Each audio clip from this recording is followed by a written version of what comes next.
A constitutional claim has been brought against the state by attorney-at-law David Moiston and filed on behalf of Icar, Emerson Nurse and Melanie Freitas. The two individuals had been incarcerated late last year for cultivation and possession of cannabis. Moiston says the cannabis advocates look to challenge the state on the basis that St. Lucia's Drug Act bears striking similarity to that of St. Kitts and Nevis. A decision made by Justice Eddie Ventos, sitting in the Eastern Caribbean Supreme Court in St. Kitts, ruled that parts of the Drug Act regarding marijuana possession and cultivation infringed on citizens' constitutional rights to freedom of religion and privacy. The government of St. Kitts passed legislation to decriminalize marijuana on July 31, 2019. This has provided impetus for Icar and cannabis advocates in St. Lucia in hopes of registering success with their constitutional claim. Moiston says the advocates have taken their legal action one step further.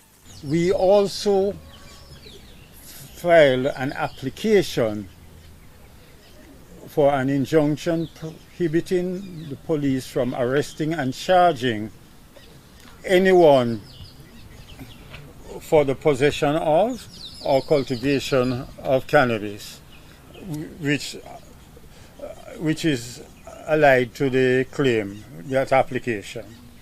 So we are at the stage where the claim has been adjourned to the 24th of September, but the application is adjourned to the 28th of this month, July. Justice Rohan Phillip will be presiding over the matter in the High Court for the injunction application.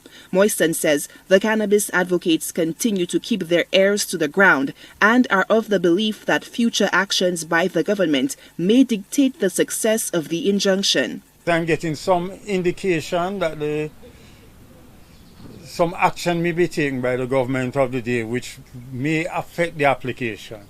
Moiston was probed as to whether the constitutional claim applies to individuals who do not identify as Rastafarians. Right to privacy factor applies to everybody, no matter what they wish to do. So it is across the board applicable in St. Lucia. The constitutional claim also brings to the fore the alleged infringements that took place while Emerson Nurse and Melanie Freitas were detained at custody suites. The attorney says the two had indicated that they are vegetarians, however, were served meals contrary to their dietary requirements. The arguments mounted is that the vegetarian diet is a large part of the religious practice of Rastafarianism, and this was cruel and inhumane treatment and unconstitutional. Additionally, the two were allegedly held in excess of 72 hours before being formally charged with any offense. The legal team argues that the ongoing process of arresting and charging people for cultivating and possession of cannabis must come to an end. Solange Alfred, HTS News Force.